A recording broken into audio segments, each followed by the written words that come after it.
Welcome back to Henry Felix Discourses, where we talk about CRT in the schools and the damage it's doing, and where we give you specific examples of that, so that you're not just watching the news and saying, well, CRT, what is that? And actually, how is it applied? Instead of people saying, well, CRT's bad and it's there and everything.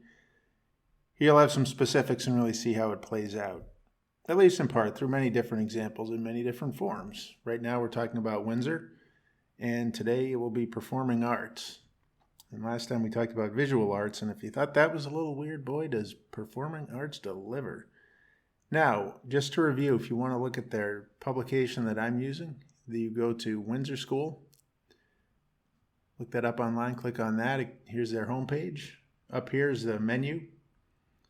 Click that, you go to About, like this, and then you go down here to Equity and Inclusion. When you click on that, you get here. Go back to the top of the page. It looks like this, Equity and Inclusion. And then you scroll down and you get to DEI Report. Click on that and it takes you to this page. Lift Every Voice. And what you do is you click Read the Report and you will be able to download the PDF. And you'll be able to see everything. Possibly a little better than on the screen, although I'm going to be reading everything out loud, so you have nothing to worry about. You won't miss a thing. So, performing arts. Through dance, music, and theater, the Performing Arts Department strives to offer a student-centered curriculum that explores a variety of genres, cultures, time periods, languages, and styles from classes 1 through class 8. By the way, for them, that means 5th grade through senior year of high school, with an emphasis on developing identity through creative expression. So we see that word identity, and let's just hang on, pigeonhole that for a minute, because we're going to see some confusion about this word. It's not really that well defined within DEI anyway, as are all of the words that they use. None of them are really that clearly defined. It allows them to say almost anything that they want, anytime they want. But identity is group identity overall. So developing identity. In the world of DEI, that is not your individual identity. That is your identity as part of the group and as defined by the group. Okay, so styles from class 1 through class 8 with an emphasis on developing identity through creative expression. In theater, deliberate choices are made to teach and present works by female playwrights, playwrights of color, and other marginalized playwrights with content that speaks to the issues of our time. The way they word that, it sounds like that's the only thing they'll be reading. And this is interesting because inclusion in the world of DEI actually means exclusion. They include so many things, all except for a couple of small things, that they end up excluding certain things. So here we've got female playwrights, playwrights of color, and other marginalized playwrights. So I guess that means not the dominant playwrights, according to their definition. So they've included so much that it actually becomes exclusion. I'm not the only one who says that, as that's not my idea by any means, but it really is, each word in DEI is the opposite of what you would think it is. So inclusion is really exclusion, and this is an example of it. The dance program is centered on the creative process instigated by explorations of historical, cultural, and personal dance perspectives.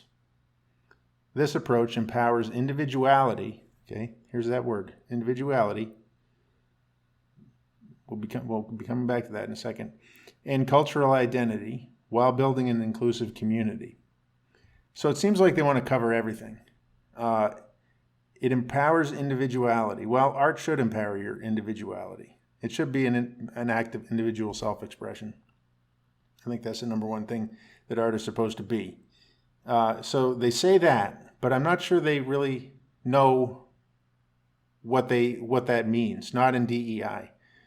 Because individuality is your self as a part of the group, not yourself as distinct from the group. And cultural identity, okay, that's more like what they're talking about with DEI, because that's the group identity. while building an inclusive community. Inclusive is really, to some degree, exclusive, but let's take them on their word that they want to include everybody. I think they've just lined up 3 ideas that all sound good and put them together in the same sentence. Because these are 3 ideas that don't really go together. Individuality is one thing. I'm thinking of Emersonian individuality when I think of that word. Cultural identity is a group identity. And building on an inclusive community, well, for DEI, an inclusive community is not something that really allows for a lot of different points of view, much as they might say otherwise. There's really one point of view. There's one theology almost. Many would say that it is a theology and a religion that is acceptable. By inclusive community, they mean racially inclusive. And that's all they mean. It really is just about race and or group identity, because according to DEI, race doesn't exist. Now, additionally, before they said it's about developing identity through creative expression. Here they're saying it empowers individuality. Those aren't really the same thing. So it seems like they're a little confused about how these words are defined, and I don't blame them, because they're not well defined in DEI. But it sounds like before they wanted to say developing identity as in your individual identity, and here they also want to say individual identity. But then they talk about cultural identity, which is against that, and then inclusive community is a DEI concept that is definitely suppressive of the individual. So these are ideas that are jangling around together. They all sound kind of good, sort of, but there's not a lot of meaning in this sentence. There's not a lot of meaning where everything really hangs together in a coherent context. In the music division, conscious efforts are made to present students with compositions by women and people of color. So again, it's just like the last couple of them before. If you haven't heard us yet, here it is again. And we'll be saying it again later on too. Conscious efforts are made to present students with compositions by women and people of color, so they're prioritized. And to give students opportunities to share music from their own family cultures. Students are given opportunities to play instruments from around the world. Each music piece, script, stage scene, composition, and dance provides embodied experiences for students to gain an understanding of and build empathy. Ding, ding, there's that word, empathy. Very important to them. For people who are not like them. Okay? Provides embodied experiences for students to gain an understanding of and build empathy for people who are not like them. I'm not sure they know what the word empathy means again, because here you would really have empathy with. You would have sympathy for someone, empathy with someone.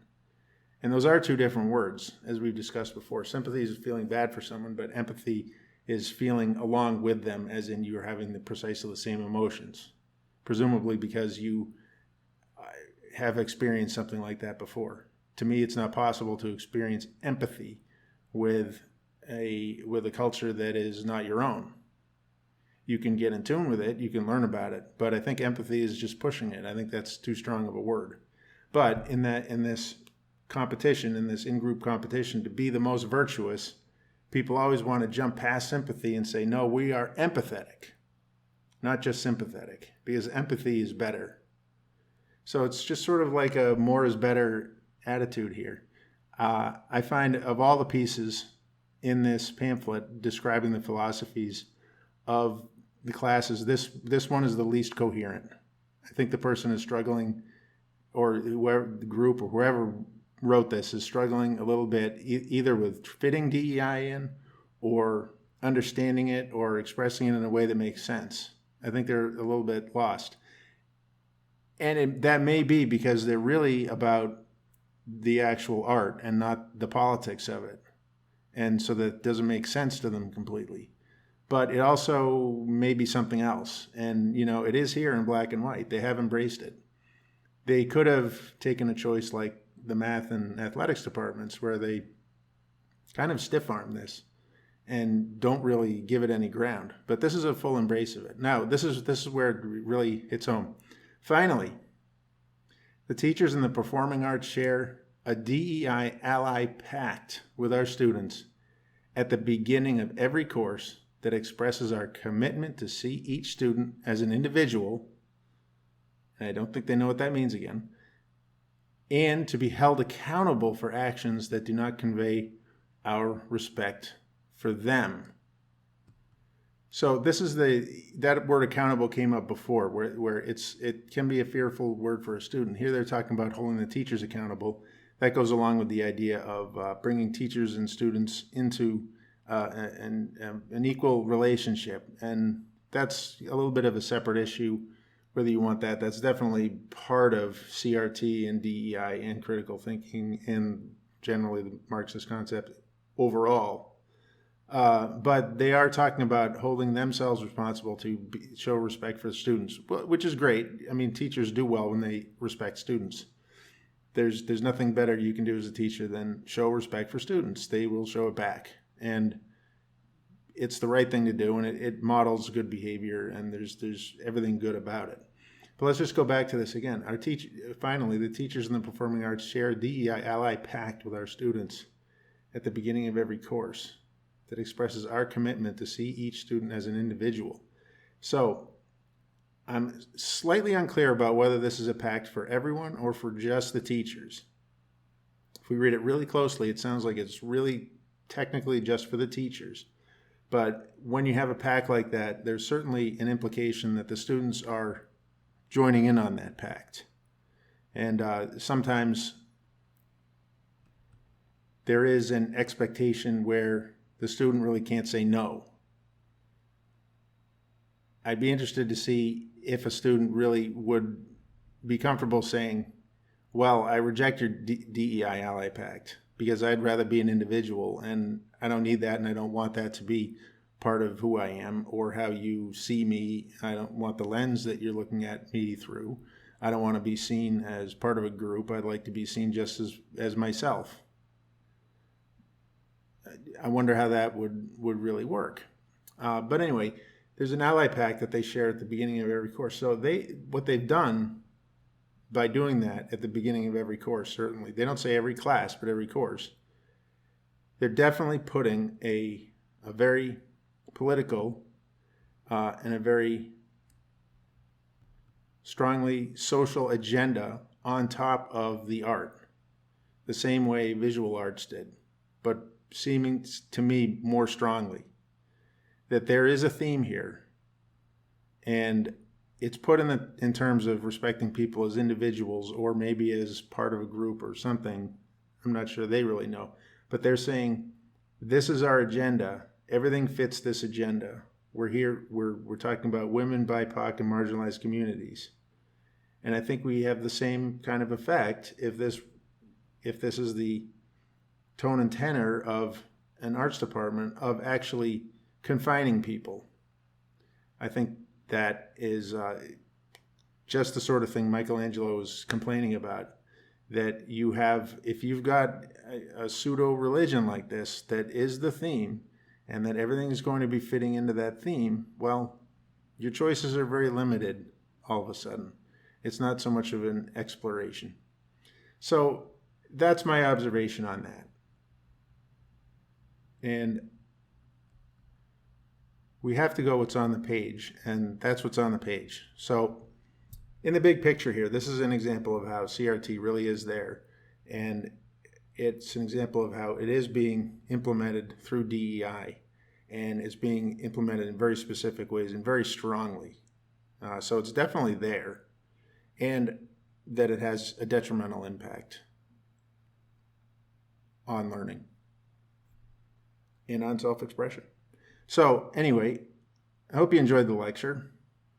It's supposed to be a discourse, but I hope you enjoyed it, and hope to see you next time. Please give a thumbs up if you like it, or a thumbs down, or leave a comment. I'd be delighted to hear anything you have to say, good or bad. And hope to have you back next time.